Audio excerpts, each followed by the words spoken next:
Has blood everywhere, all over the floor. All over the floor, all the way back to her. So as she's falling off, anything could have happened. She could have, I don't know, maybe tipped over and went in. This is Adam Crespo, confidently pitching the dumbest accident theory detectives will hear in their entire careers. When she gets drunk, she gets crazy. And that's why I was trying to avoid her. And she just kept coming back, coming back, coming back. A very difficult time believing what you're saying. I understand. But little does he know, police already have evidence that turns his explanation into pure fantasy, including a crime scene photo showing the spear driven straight through Sylvia's sternum, a level of force no stumble off a 2-foot bed could ever produce. Now, detectives are trying to test every inch of his story, and each answer will drag him closer to the truth he's desperately trying to dodge. This blade went through her sternum. I'm sorry? Went through her sternum. This blade went through her sternum. Do you know how much force must have been used for that to happen? At 1:56 a.m. on July 12, 2019, officers in Hollandale Beach, Florida, responded to a frantic call that a woman had been impaled inside a third-floor apartment. When first responders arrived, the scene hit them like a brick. A woman lay on the bedroom floor, bleeding heavily from a chest wound that was far beyond anything they expected to find inside a suburban apartment. A broken spear, one of the decorative bedpost weapons Adam kept around the apartment, was lying on the bedroom floor. The wooden shaft had snapped, the metal tip driven into Sylvia's chest. Nearby stood her boyfriend, 27-year-old Adam Crespo, telling officers this was nothing more than a tragic mishap during an argument. According to him, Sylvia grabbed the spear as he tried to pull her off the bed, lost her balance, and somehow impaled herself on it. A fatal accident caused by bad timing and even worse luck. But the moment paramedics looked at the injury, something was already off. The woman on that bedroom floor was 32-year-old Sylvia Galva, an artist, a friend, and a beloved daughter whose life revolved around creativity and the people she cared about. She wasn't a statistic. She wasn't a case file. She was a living, breathing person who had spent the evening out with friends before returning home with Adam. Sylvia was known for her eccentric style, her warmth, and her ability to make anyone feel seen. She wasn't reckless. She wasn't self-destructive. And she wasn't someone who would casually fall into a weapon mounted on a bedpost. And that's what made the scene inside that apartment so immediately troubling. Officers documented the room from top to bottom. The bed sat barely 2 feet off the ground. Sheets tangled near the footboard. Blood pooled on the floor in a direction that didn't match the simple "she fell forward" story Crespo kept repeating.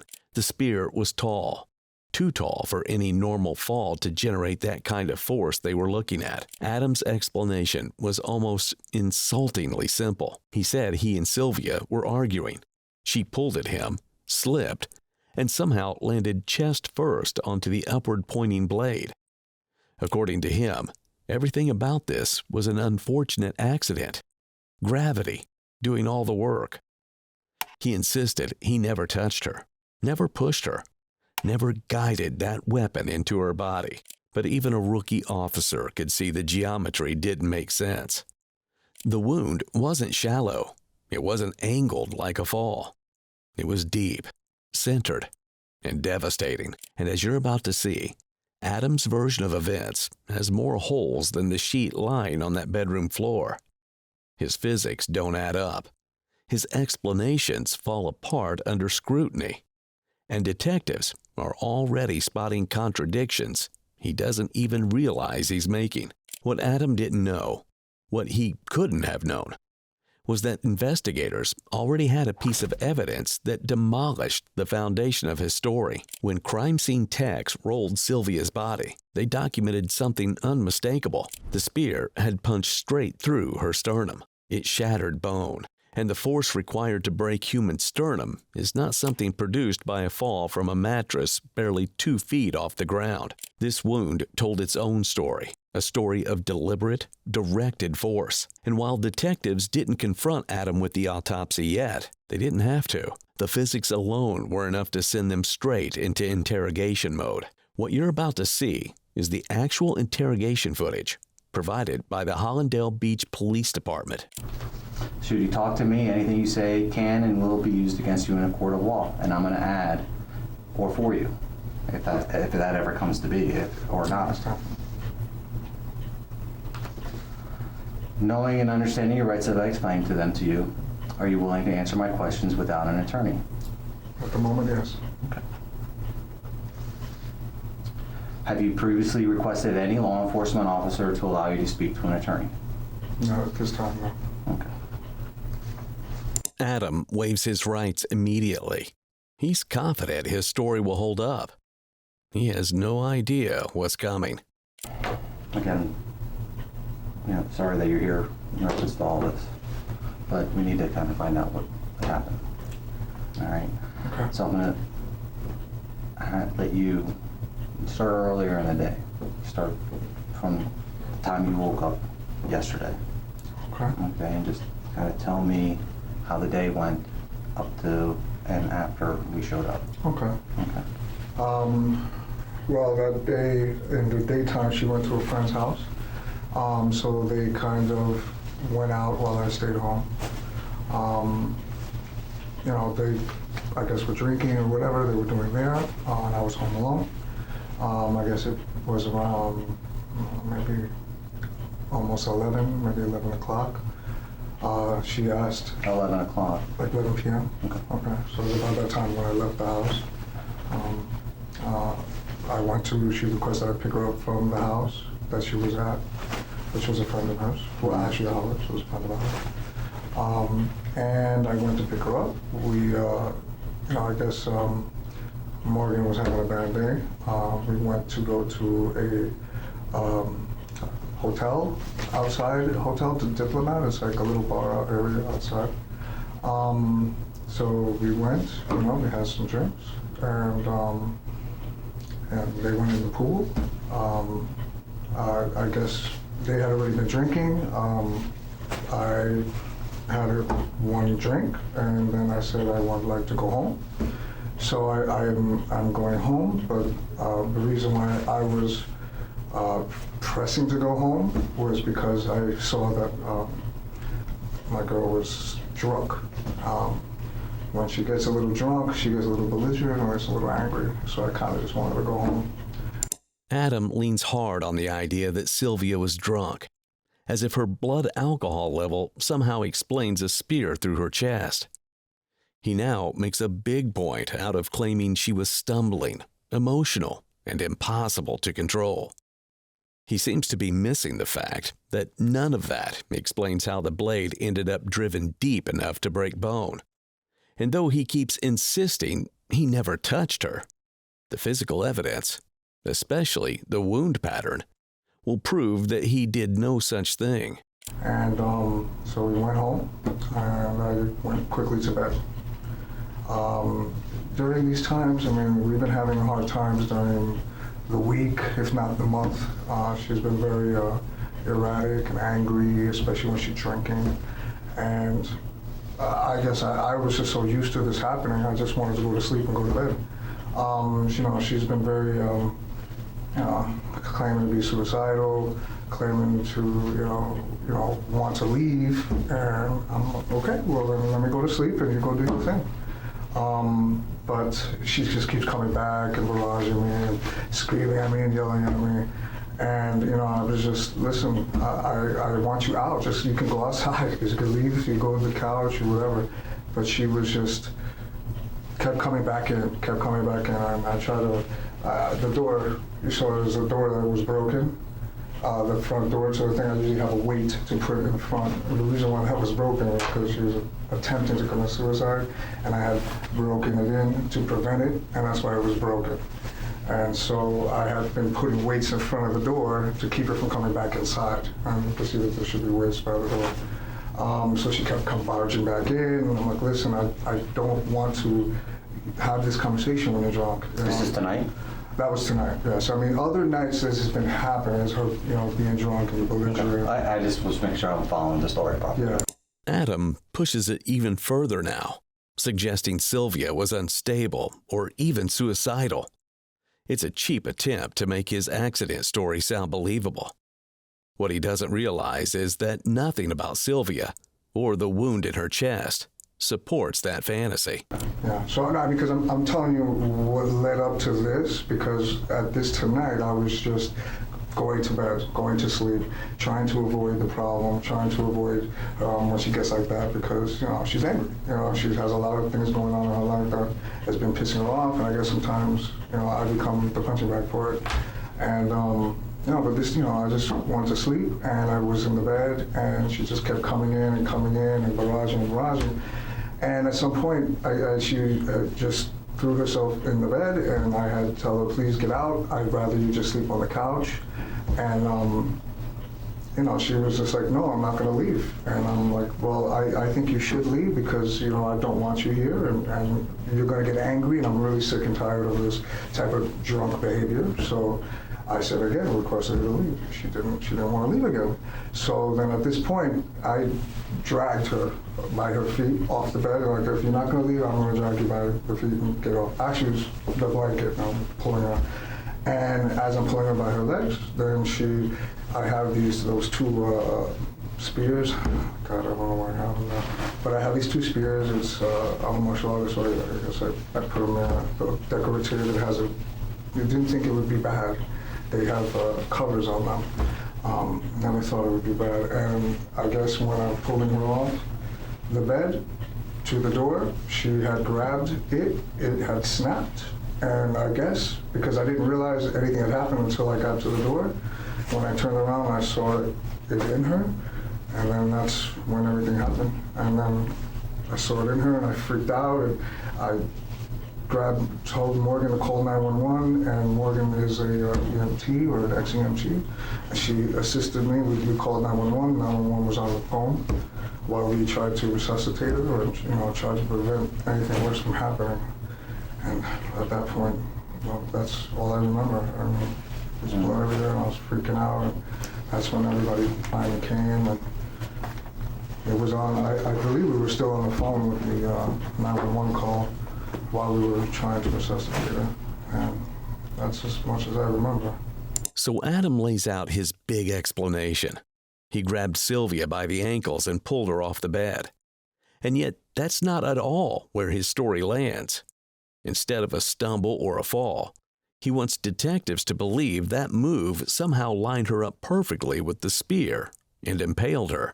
Now, detectives have him backtrack to get a clear understanding of what happened.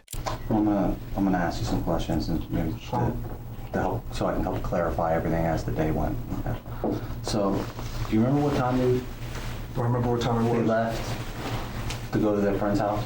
Or your It was mutual daytime. friend? It was pretty early. It could have been afternoon.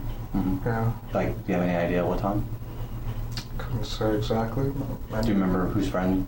The friend? Do I know who the friend was? Yes, it was Carrie. Carrie. Do you know Carrie's last name? Shoot, no, I don't. Okay. I should know it, no. You have a cell phone? I do. All right, the number you gave me is your cell phone? That's correct. Okay. And it should be at the location that we left everything off. In the cell phone, would you have the address that you went to Carrie? Yes, she had texted me where to go. Okay. Yeah. Okay, so you drove over to Carrie's. That's right. They texted you around 11 o'clock-ish? Yeah, about 11 o'clock-ish, to go pick her up, because they were, I don't know, heated or something was wrong at this point. They said something was wrong? Well, they were heated. That's all I know. That's why I was like, why do you need me to pick you up? Because they took an Uber over there, and I was like, why don't you just take an Uber back? No, but she was, I don't know, she was saying that I wanted you to pick me up, so I didn't want to upset her anymore. And like I said, she's been having hard times. And this is on a phone? Yeah. You're talking to her right now? On the phone, right, exactly. She was already over there. They had taken the Uber over there. So when I talked to her on the phone, she was requesting that I pick her up. She said, I'll text you the address, please. I want you to come pick me up. It would be, nice or better, or, I don't know what they were arguing about, but she wanted me to pick her up. So there was an argument between... Carrie and her, maybe, or something like that. All I know is... She didn't get into it with you? No, Not I mean, really. and when I went to pick them up, everybody was together, so it didn't look like it was a big argument. Maybe, just girls being girls out. But something had happened that she wanted me to go pick her up instead of just taking her back. And then Morgan was having a rough day. I don't really know much about it, but I know she needed, she needed a drink and relax and stress. And this place that we took was across the way from my house. So I thought this was. And the name of that hotel is? It was the Diplomat. Okay. The one on A1A? Yes, that's the one. It's a nice place. It was nice and cozy. I thought, let the girls have some time, jump in the pool, and have some drinks, and then go home. But that's pretty much what we did. What Adam didn't know was that investigators already had a clearer picture of the wound than anything he was describing. He had no idea that forensic details he hadn't been told about were waiting just outside this room. Now, things were about to get much worse. But at this time, I started realizing my girlfriend is very drunk. And already I have triggers because I know that when she gets drunk, she starts to be belligerent and angry. And I was like, listen, let's just go home. And so that's exactly what we did. I believe it was around 1 o'clock that we had left. I'm not too sure. We did a receipt for the, I think the receipt might be in my pocket. I don't know exactly. In the back pocket, that the clothes that we just took off here? It might have been there, yeah. Or it could have been in the wallet, yeah. Or somewhere in the pockets. You used your credit card? We used the credit card, yeah. And it should have the time when we left, so just to make sure what time that was. And it was pretty easy. When I went in the house, I just went right to the bed because I already knew that she was going to start to act up, and she was already... So you lay down in the clothes that you were out in? I already went to the room and just closed the door. But I'm saying you went into the bed with the clothes that you were out in? Yes. You didn't change? No, I didn't change at all. That's why I still had them on. I didn't change at all. I just went right into the bed and closed the door. And then she starts coming in and being belligerent. Look, I don't want to talk anymore. Maybe when you're sober. That was it. I mean, she kept coming back in, but again, it was just because it's been happening like for the whole month. It's just what she's drinking is just barging in and getting angry, threatening to kill herself and freaking me out. And, and it's not good for my guests, and I'm trying to keep the peace.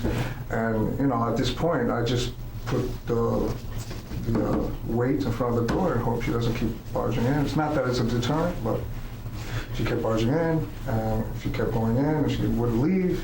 And at the last minute, she just jumps on the bed, and that's when I was like, look, please leave. Please, I just want you to leave. I just want you to go to the living room, sleep it off, whatever. Just let me stay here. And and she said, no, I'm not going to leave, and fuck you, and being belligerent. Adam's calm, matter-of-fact tone makes him sound almost rehearsed. He's confident now. But as you're about to see, that won't last. And I was like, look, I can't take it anymore. So I grabbed her ankles, and I started pulling, and I guess that's exactly what happened when she was going off the bed. She had grabbed the stick and went down, cracked, and I didn't realize anything had happened until I was already right where we were. I don't know if you were there, but it was right by the mirror. Okay. Right in front of the bathroom. So right there is when I saw this was in her. And she didn't say anything. She didn't scream or anything. I just saw it in her. And when I took it out, I saw the damage. I saw the blood spill. So you took the knife out of her? I took, because it was in the her. The spear tip. It was in her. Yes, I took it out. And that's when it all spilling out, and I freaked out, and I told Morgan to call 911, and she did. And that's what my recollection is. So after you pulled it out is when you told Morgan to call 911? Yes, well, when I realized the damage was in, and once it happened, that's when I tried to hold down the blood. I see that there's blood on the floor. I freak out. I open the door to go tell Morgan, please to call 911. She does. She comes into the room. I'm pressing. She starts the CPR. 911 is on the phone. She had left right there by the. I have a little fake fireplace. So she left it right there, and they talked us through it while we were going through it the whole time. So we were, I was breathing, and she was pumping, and I was breathing, and I said, I've never done it before. Enter Morgan Cunningham, Sylvia's close friend visiting from Denver. She's an EMT, the one who called 911 and performed CPR while covered in Sylvia's blood. Adam treats her like background noise, but he has no idea Morgan's phone captured something that will come back to bite him in a very big way at trial. First, though, detectives hone back in on the spears. So these 2 spears. Well, there was the one that went in there. Right, but you're saying there's 2. There's 2 at the bed, yeah. They're at the foot of the bed. The foot of the bed, yeah. So on each corner. Each one, yeah. And they're being held up by how? Tie wraps on the bottom. Of the legs of the bed? Yes. So the tie wraps on the bottom of the bed. So if it had cracked, it had to have cracked, I don't know, towards the middle of the spear area, the black part. So it had to have cracked in the weakest part. Okay. Yeah. And did you actually see her grab the spear? I saw her grabbing the spear as I was pulling her, but I just, because I'm pulling her and my back is to her as I'm pulling her. So I do hear a snap, and that by that point, it's not too far away from the bed to where the bathroom is, right there. And that's when I had turned around, and I was pulling, and then I saw it in her, and then I stopped. And again, that's when I tried to. I didn't realize the damage. I really didn't realize what had happened. Was there any screaming? She didn't scream. Nothing. She didn't make a sound. And when I went to pull it out, I saw a lot of blood coming out of her throat. That's when I panicked. And again, that's when I got Morgan. And she didn't scream at all. She didn't yell out, nothing. I didn't really even notice the damage. I thought even just having it in her hand, maybe, I didn't even realize it was really on her. Did you? So when you pulled it out, how much of the shaft of the spear Well, it was just, well, the head was it, but the shaft might have been about that tall, but it was broken, obviously. So out of her body, the shaft was about this long. Yeah. I would say, yeah, the black area part was about this long. But again, I didn't realize that there was damage until I had. How long do you think the blade is? Pretty long. The blade might have been about 8 inches, maybe even 10. But it's a pretty long blade. And they have sheaths on. I'm sorry? They have sheaths on. Yeah, they had leather sheets on top of them, so this is why I didn't think they would be a threat or a danger. So where's the other sheath? Where's the other sheath?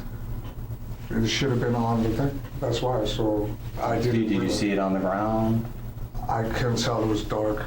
Yeah, because I had the lights off. I was trying to sleep, so it could have been on the ground. Mm-hmm. But if it had cracked, it could have just fallen off. And then as it approaches, I haven't seen it during that whole ordeal at all. So. The detectives zero in on the spear itself, a 5-foot wooden shaft topped with a 12-inch metal blade. The sheath was off, the edge fully exposed, and those proportions alone turned Adam's accident into a physics problem he can't afford to solve on camera. Now, the detective will hit on something important. Argued about anything else later? For today? Or in the last few days? Yeah, plenty of that. Basic marriage stuff. I'm not doing a lot. I'm not talking. I'm not, communicating or connecting. Yeah, she's been very, very forward with that. But she's also going through a lot of stuff with her mom. Having family issues that she was going through. So I think sometimes it gets to her. And so sometimes I think it's a misdirection of anger because, she can't really scream at her mom. Her mom's a Mexican. But she does scream at me. And she does get belligerent. So, calls me a piece of shit. I'm not this, I'm not that. The basics. Mm-hmm. So I wouldn't say that there's one thing that we argue about aside from a disconnection.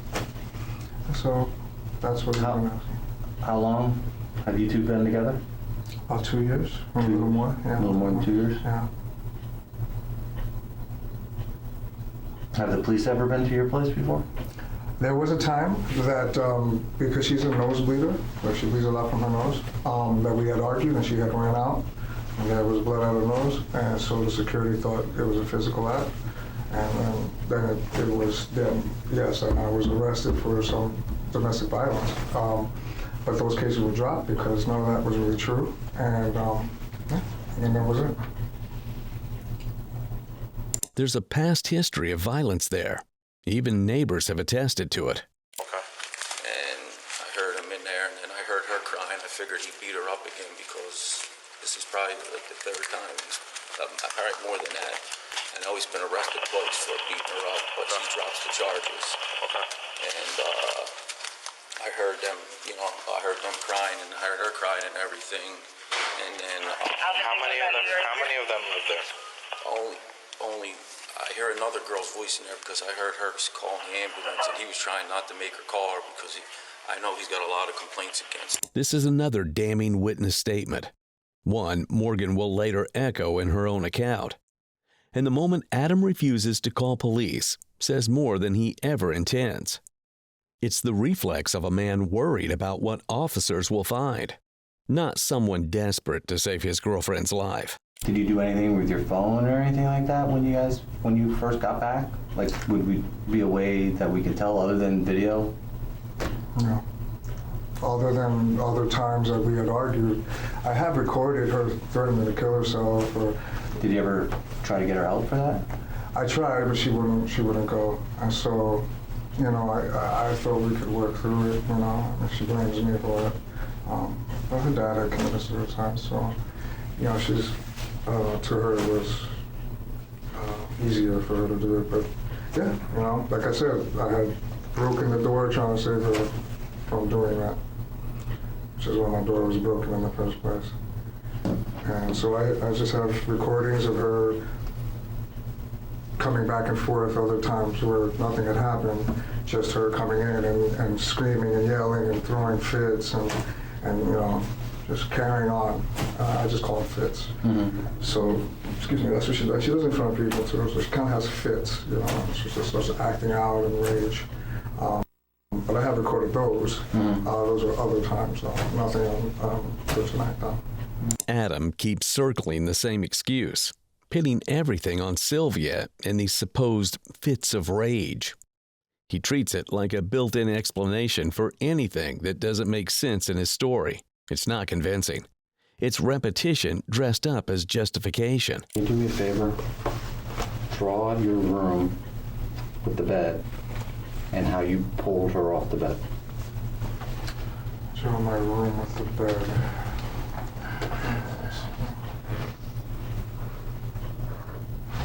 Yeah.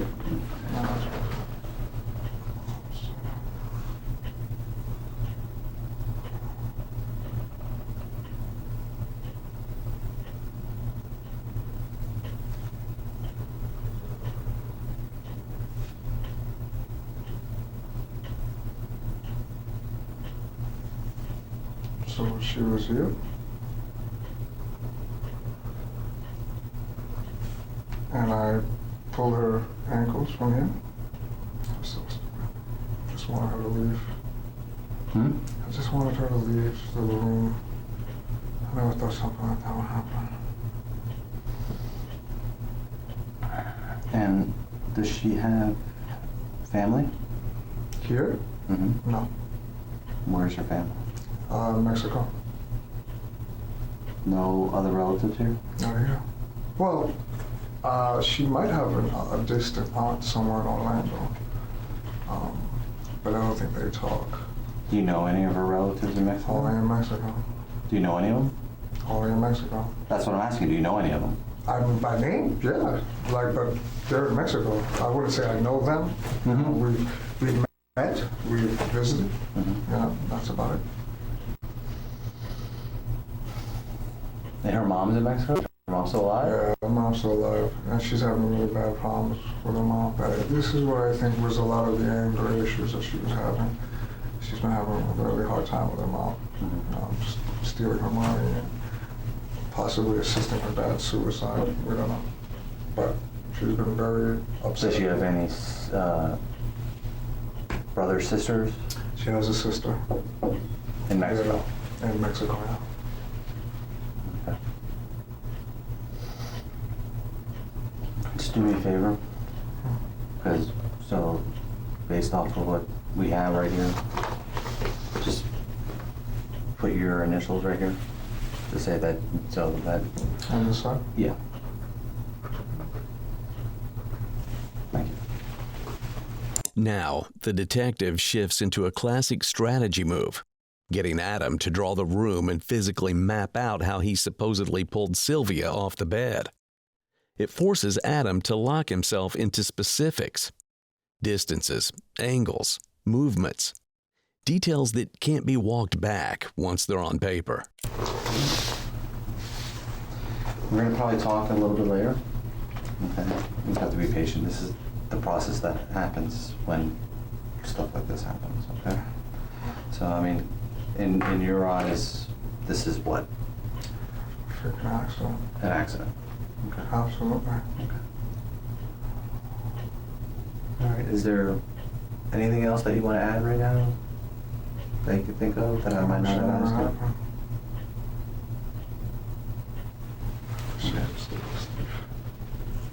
All right. I'm going to end this for now, okay? And we're going to talk a little bit later. You okay with that? I got to do a couple more things. You know, I want to, so you know, I got, you know, there's some things that I got to do my own thing, and then I might have questions for you. I don't know yet. So, but I am going to let you know that we are probably going to talk later either way. Okay. I mean, do you know of her condition right now? I don't. I've been praying all day. I don't even know what time it is. So you don't know if she's alive or dead? I don't even know if I want to know. But I hope she's okay. Okay. All right, the statement is concluded. July 12th. Adam still hasn't asked a single time whether Sylvia is alive or dead. That silence is going to haunt him later. Because what Adam doesn't know is that detectives already have evidence that makes his story impossible. The medical team documented the wound the moment Sylvia arrived at the hospital, and the impact pattern shows the blade drove straight through her sternum with force no fall could generate.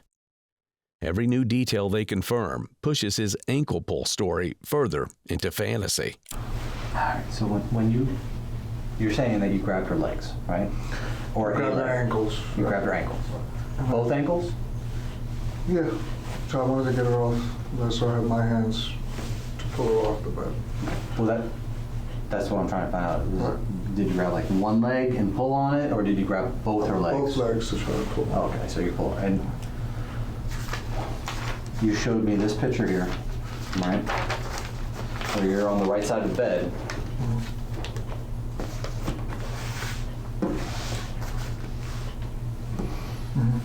And you're trying to pull her off the bed and you turn, right? Right. Because off to on the side, right? Not Right. down the middle. right. So you're on the right side of the bed. Let's pretend this is the bed again. Okay. And here's the head of the bed, right? You have the windows here, right? And here's the foot of the bed. Right. Here is the side of the bed that you're grabbing her from. Correct. Here is the spear. Spear. Okay. She's being pulled off the bed Sideways. here. Yes. And then you're gonna have to turn her. Yes, to pull her towards the door. Okay. And then And she point- grabs. So I believe because at this point she had to have grabbed this. When I'm Let's pulling. back it up a little bit now. When you grab her legs, Right. is she on her back? Kind of on her back. Which way is her feet facing? Well, feet was- Since you have her ankles, I her have feet her are right there. ankle, right. So are her feet up? Yes, they were. Down. They were up. They were up, and when I got her off the bed, that's when I turn. I'm turning around, so I'm not even really looking at her, but I still have her ankles, Okay. and I'm trying to move. It's a little difficult to move because she's So both her legs are coming around the side of the bed, right. right?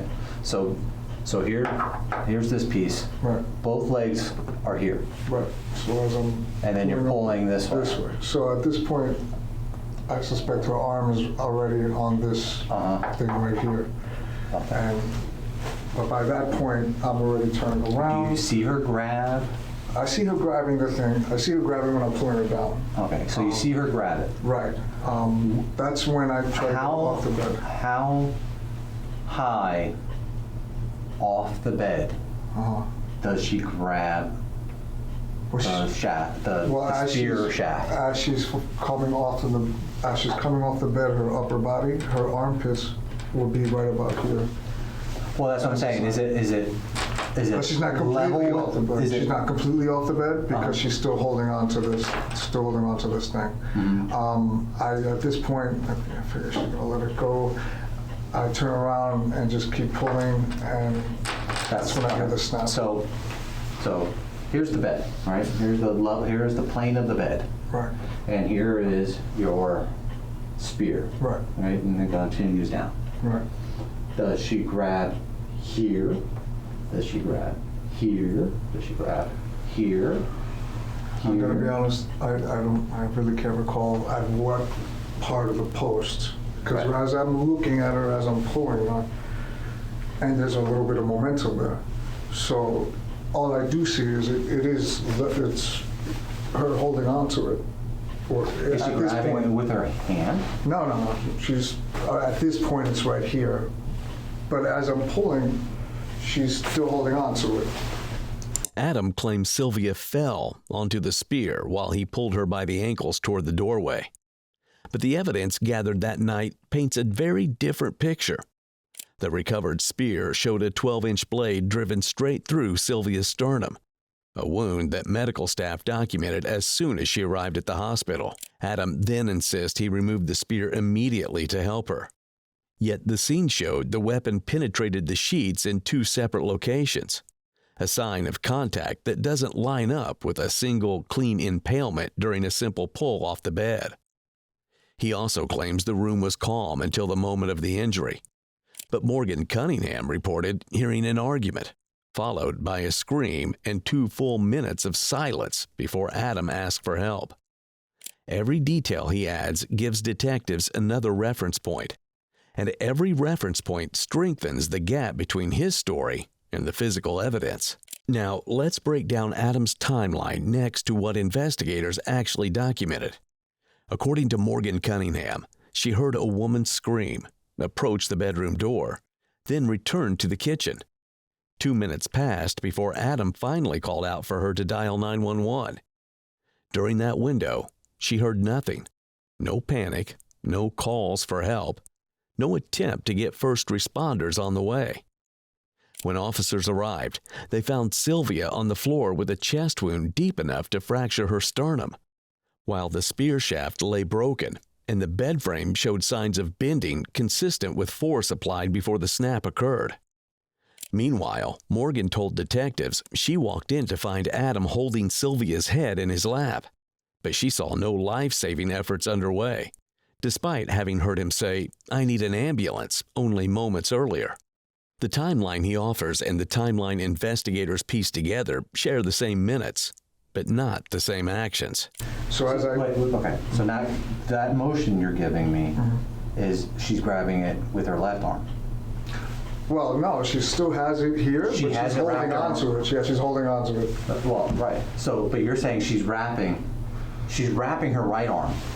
She's holding on to it, yes. I would say she was doing that. Again, So this she's is- more hugging it. She's more what? Is she hugging it, or does she actually put her hands on it? I seem to at least want to believe that she put her hands on it because it was so properly there. It doesn't make sense for her not to have her hand on it. And it was difficult to pull her off, so it's not like she's sliding willy-nilly. She's holding on to it. So at this point, she's holding on. She's getting off the bed. I am still pulling her. I'm turning around. I don't see what happens. All I hear is the snap. I suspect at this point is when the thing broke.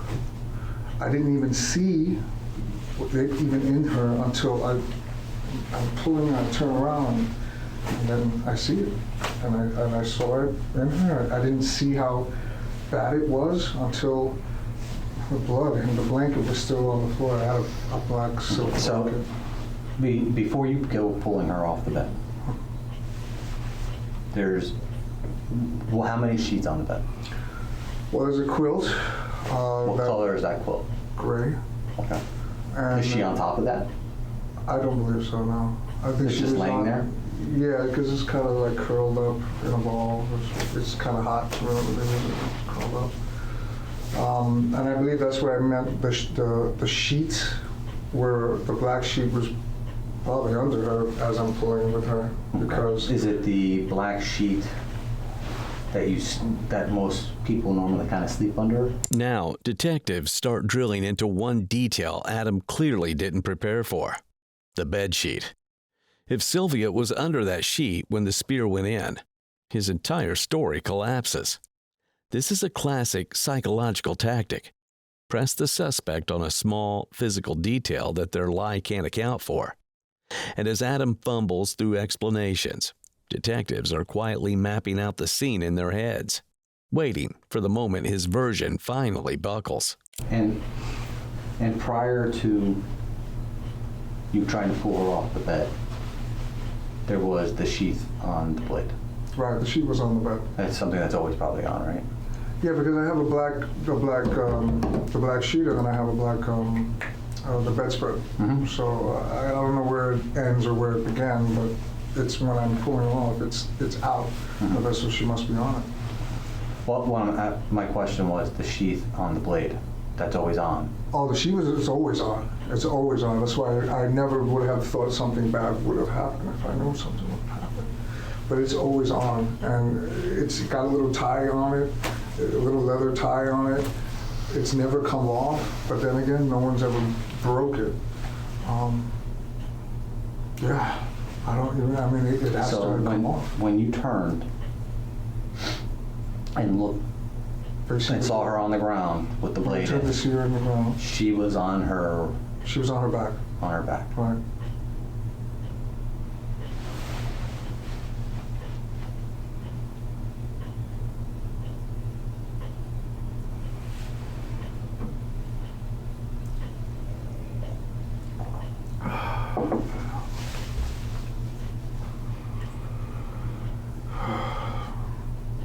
Sorry if I seem a little stressed out. Well, it's quite understandable. What Adam doesn't know is that detectives are about to show him a photo that blows up his carefully crafted story. The piece that broke, okay, it is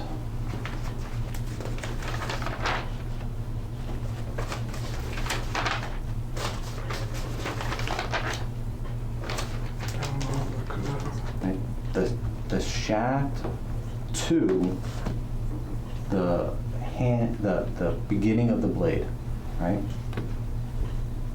is 72 inches long from where it broke. The blade is 12 inches long.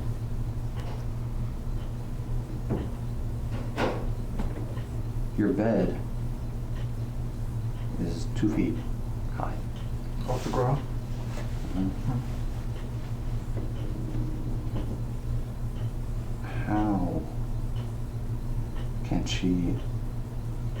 How can this blade penetrate her From with that those angle? dimensions? I could tell you theories, but I don't really know because I wasn't looking. All I do know is as it cracks, as I suspected, it's here. She's holding up, and it falls on her, or it cracks.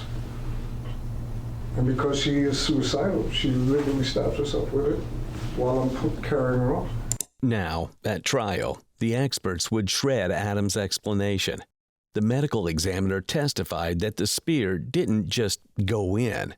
It drove through Sylvia's sternum with force no accidental fall could generate. Crime scene analyst added that the angle, depth, and break pattern on the shaft lined up with a deliberate thrust, not the clumsy stumble Adam keeps describing. While he spins his version in this room, the science waiting for him in court is already loading the torpedo. Okay, let's back up. Well, because you're saying is there any documentation to this? I have evidence, video, and or verbal discussions with her attempting to kill herself while I am trying to save her, or threatening to do so. Has she ever received any medical attention for this? When she was young, as I heard, when she was younger. You're talking recent. You said like a week ago. Recently? No, not recently. But yeah, she should have. And I attempted to take her to the hospital, but she was reluctant. She's threatened to kill herself? She's In your presence? In my apartment, yes, yeah. And, well, that's what I'm saying, with you there? She attempted to, yes. And you never called the police? I wanted to call the police, but I'm afraid, honestly, I didn't want her to get hurt. I offered to drive her to the hospital. I offered and we went there, and then when we get there, I even called the hospital. She didn't want to get out of the car. But maybe talk it out. I'm sorry? What hospital? This one right here, Aventura. That's the only one I know. Yeah, and she, we talk, and she's saying that she's sorry that she's feeling this way, and this is because of the bad situation she's been in. She's been going through a lot of stuff. Please forgive. Maybe we can work through this. And so that's what we attempted to do. It's not like I wanted her to be sick. It's not like I wanted her to be hurt. Not like I wanted her in jail for whatever reasons. Why would she go to jail? I don't know. People call cops, people end up in jail for some reason. Maybe. Well, if she's suicidal, she would go to the hospital. This is true, but in an unreasonable situation. Adam keeps steering every answer back to Sylvia. Her mood, her drinking, her supposed suicidal tendencies, none of which he can back up with a single real example. It's the same pattern over and over. Deflect, redirect, and hope the noise covers the holes in his story. I mean, like I said, I don't know exactly what had happened and how it ends from crack to her. Except all I can imagine is it holding on and then it goes down. Somehow the sheet comes off, which could if it was upside down. All right, so what you're saying though is... Theory, I was saying theory, I don't know, I wasn't looking at from the last point you saw her, right. because you turned your body, Right. is what you're saying. It was already in her. What? It was already in her. It had already happened. It snapped. It was in her. I turned. I'm still angry because I want her out. Just, please just get up and go. And she gives me this look, and I realize because it's a black sheet there, and I realize what is happening. And then The last moment you saw her before you turned your body. Before I heard the snap. Right. Before that, it would be at the point right before. Right. You said you turned your body when you're pulling her off. Right. You turned away from her. I'm pulling her towards the bed. The last point that you saw her. Right. She was. Where was the shaft of the blade compared to her body? When I was looking at her pulling her foot, it was not off the bed. It was still tied. Okay, that's what I'm saying. Right. Where was it in comparison to her body? It would have to have been, like I said, at least by her armpit or arm area, which is where I'm seeing her hold on to it. But it's such a mess. I can't say she's really holding on to it with her armpit. If she's really holding. Well, that's what I say though. But so her body's still on the bed, right? Her bed. So her upper body is still somewhat on the bed, at least from her middle of her chest up, because you're saying that. Yeah, so she's still You're saying the way you're showing me right now is the shaft is under her armpit. Basically, right about here. Yeah. So I'm not saying so exactly. her arm is wrapped around it like this is what you're saying. Right. And her other hand is on it. or something along those Something lines. along those Her other arm is definitely coming towards it, so her left arm is here. Right. So her upper body is still on the bed. She's still on the bed. So this blade is sticking up right here, right? So it should be You about up turn, to her head. and- You would say it's about, if it's about, would be about up to here. Again, That's higher than that. Now, Adam's story is starting to buckle under its own physics. He's describing an ankle pull that somehow lines a human body up with a 5-foot spear like it's a guided missile. Detectives don't have to raise their voices. The measurements alone are boxing him into a corner he can't wiggle out of. I mean, from the crack, it could go in. If she's holding on to it, it goes in. Or it cracks, and she's already on the floor, and she puts it in. Again, I don't know, because if she has the state of mind, which she does have, she would do it, which is what I was afraid of, and that's why I wanted her out of my room, because I didn't want any, I did not expect that, but I didn't want any crazy to happen, which she's done before in front of people. And so I didn't want her to hurt herself, especially in my room. I didn't want her to make a scene because we had a friend there, Morgan. I didn't want her screaming or making her fucking fit. I just wanted her to go to sleep. How long has Sylvia known Morgan? I don't know. When's the first time you met Morgan? Only when she came to the house. When was that? A couple of days ago, maybe almost a week ago. But Almost a week ago. Almost, maybe a couple of days, maybe 3 days, about 3, maybe 3 to 5 days, depending. Business week, maybe a full week, I'm not sure. Okay. And you've never received any money from her? I never received any money from her, no. I don't know if they had an arrangement because she had her own little room and she had asked me if she could stay. You never heard of couch surfing? That's what they do. So I don't know if any money passes through it. I don't do it myself. I've never done it, but I was open to her ideas. So I wanted her to be happy. I thought this made her happy. Morgan had been staying on their couch during her visit from Denver, close enough to hear every argument and every shift in the apartment that night. Adam treats her like a bystander, but he has no idea she's carrying a piece of information that will hit the case like a hammer later on. So, remember I told you that the shaft from the point of break to where the blade is 72 inches. Show me that on about this big. How many feet? How many inches in a foot? Well, it's 12 inches in a foot. So, what? 12, 24, 36, I mean, just 48, give me a visual. 60, Okay. 72. Okay. 6 feet. Okay. My height. Okay. Up in the air. Okay. Then the blade, Okay. which is another foot. Then the sheath has to come off. Right. It has to, unless, like I said, if it This broke. piece is it has to- sticking up here Right. in the air. How does it get into it? Is what you're- How does it come around Mhm. at that height? So from where she is, and then If you enter think her. about it, if she's falling from it and she's holding onto it, anything could happen. If she's holding onto it from here, this big piece is sitting here, and it folds in any way, or she falls in a perfect position for it to actually go in, or she actually just said, you know what, man, fuck it, and she did that. I don't know. I don't know. I don't You're know. talking about within a couple seconds. Yeah. Am I wrong on that?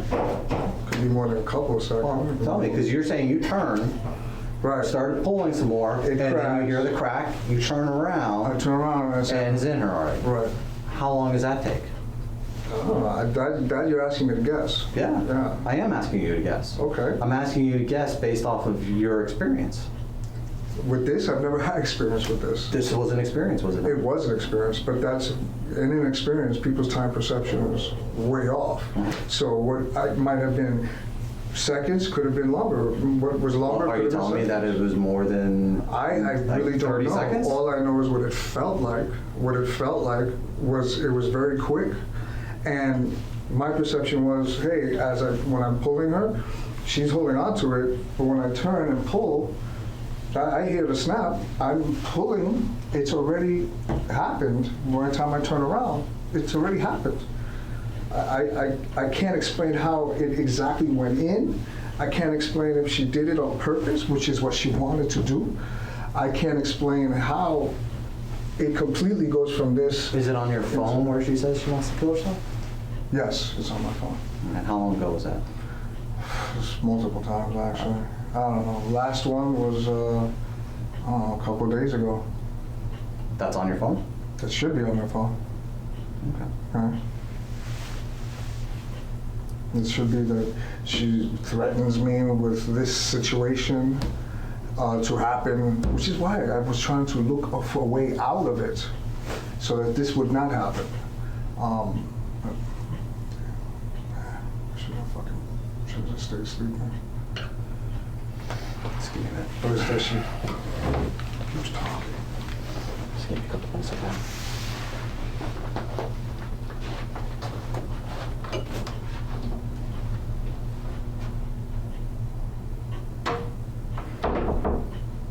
What Adam didn't know was that detectives already had something he hadn't been told about. A clear view of Sylvia's wound and the force that drove the spear into her chest. While he kept circling the same accident story, investigators had medical documentation waiting in their files. A 12-inch blade pushed straight through the sternum with directed pressure. The moment they put that photo in front of him, every detail he'd been leaning on was about to hit a wall.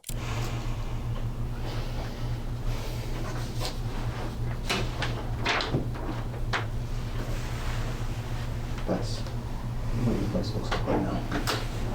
Based off of what I know, okay, this blade went through her sternum. I'm sorry? Went through her sternum. This blade went through her sternum. Do you know how much force must have been used for that to happen? It's falling, thrusting, it's the same thing. Huh? Falling, fell off the bed, thrusted herself.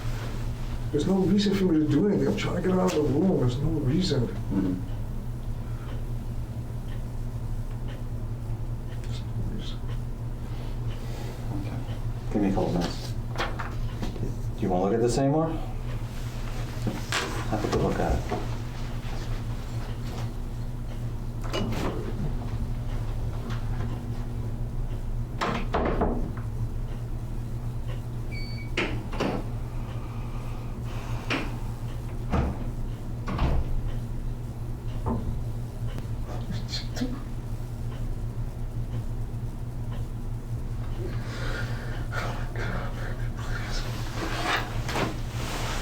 Why did you do this? I can't believe you fucking did this. Now, whether or not Adam is directly admitting his own guilt when the detective leaves the room doesn't particularly matter. What matters is the evidence in the forensic report.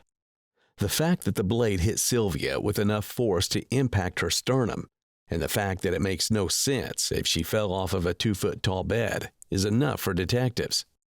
Still, Adam remains defiant, still playing the role of the worried boyfriend with the suicidal partner. So you're telling me this is from here to here is 2 feet. So from here to here is just sticking out. So as she's falling off, anything could have happened. She could have, I don't know, maybe tipped over and went in. Maybe she thrusted herself in. Here's the door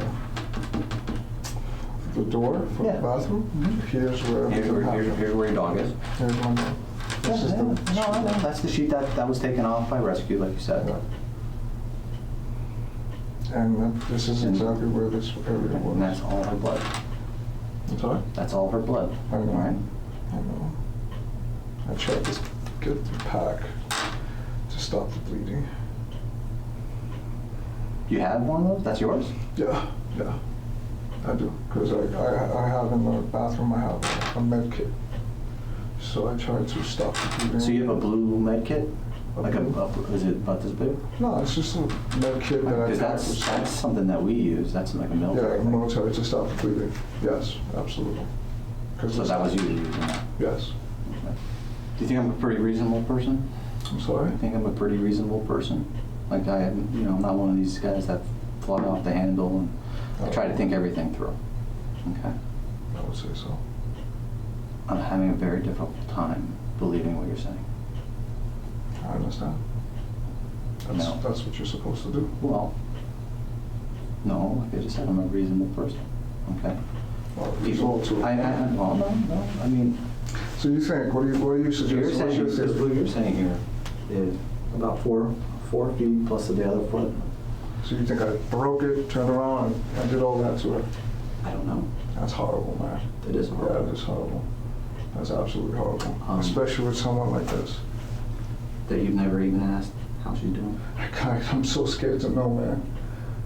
I'm so scared to know. We've been here. I'm so scared to know. It's been over. Is she all right? It's a little late to ask me now. No, it's okay, because you just cracked me. So is she all right? No, she's not. No, she's passed away.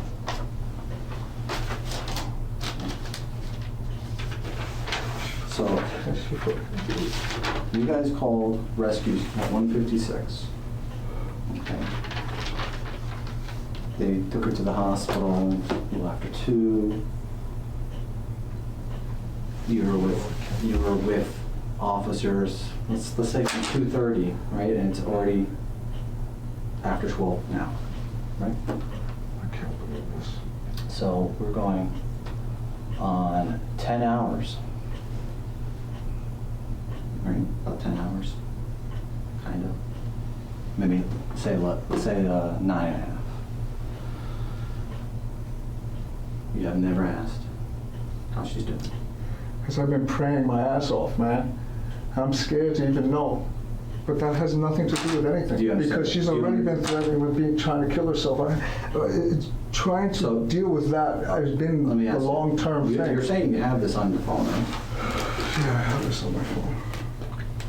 Are you willing to give us the password to your phone so that we can do this? Not without a lawyer. But if I do, get my lawyer, yeah, I will absolutely show it to you, man. Well, we'll do a search warrant on your phone. Oh, no, you don't need it. Well, the password will make it faster. Not without a lawyer. Because now you're trying to say that I murdered her. I'm not saying you murdered her. Thank God. Okay. Thank God. Because she was acting this way, and this is by accident. Accidents do happen, and I'm not saying that they don't, okay? But the way that you're saying how things happen is a little hard to digest. I was there. What Adam didn't know was that detectives would recover a cell phone recording Morgan Cunningham captured just minutes before Sylvia died. A recording of the heated argument he swore didn't happen. That audio, combined with his own interrogation, became the backbone of the case against him. Crespo wasn't arrested that night, but once the investigation wrapped, prosecutors charged him with second-degree murder in Sylvia Galva's death. The arrest report laid out his claim that he pulled her off the bed by the ankles and heard a snap before realizing the spear had gone through her chest. His attorneys maintained it was all a tragic accident, but the state wasn't buying it. As pretrial filings came in, it became clear this case was headed toward a full jury trial, with forensic experts and digital evidence lining up against him. Adam Crespo's trial began in July of 2025, 6 years after Sylvia's death. Prosecutors opened with the spear itself, a 5-foot wooden shaft with a 12-inch double-sided metal blade, and then immediately queued up Morgan's cell phone recording, letting jurors hear Adam and Sylvia arguing moments before she ended up dead on their bedroom floor. In that recording, Adam repeatedly tells Sylvia to leave. At one point, he says, "I can shoot you." Sylvia fires back, "So, shoot me." Those words would echo throughout the courtroom, setting the tone for a prosecution built on volatility, intent, and force. Forensics followed. A medical examiner testified that the spear didn't slip into Sylvia's chest. It drove through her sternum with force no accidental fall from a bed could generate. Crime scene analysts reconstructed the bed inside the courtroom, demonstrating how the shaft broke under directional pressure, not a passive stumble. Jurors watched interrogation videos, studied autopsy photos, and heard about Adam pulling the blade from Sylvia's chest while hoping it was not too bad. The defense countered with their own medical expert, insisting the death could still have been accidental during a struggle. They leaned hard on chaos, panic, and the idea that the couple's argument escalated unpredictably. But between Morgan's recording, the physical reconstruction, and the state's forensic evidence, the prosecution's narrative carried far more weight. After hearing days of testimony, the jury had more than enough to work with. In August 2025, the jury found Adam Richard Crespo guilty of second-degree murder in the killing of 32-year-old Sylvia Galva. Crespo showed little reaction as the verdict was read, while Sylvia's mother and sister held each other, finally seeing a conclusion to the case that had dragged on for 6 painful years. On October 31, 2025, Adam Crespo was sentenced to life in prison for Sylvia's murder. His attorneys begged for a downward departure, 20 years instead of life, but the judge rejected it, citing Crespo's complete lack of remorse. Even as he told the court he still loves her and regrets what happened, the state, the jury, and the medical evidence all pointed to a singular conclusion. The force used that night was homicidal, not accidental. Adam Crespo spent 6 years insisting Sylvia's death was nothing more than a tragic accident. But the evidence, from Morgan's recording to the forensic reconstruction, told a harsher truth. Sylvia Galva was a daughter, a sister, an artist, and a friend. A life like hers deserved clarity, and ultimately, a courtroom delivered it. Crespo will now spend the rest of his life with the consequence he tried so hard to outrun. If you want more interrogation breakdowns like this one, make sure to subscribe, hit the like button, and tell me in the comments which case you want to see covered next.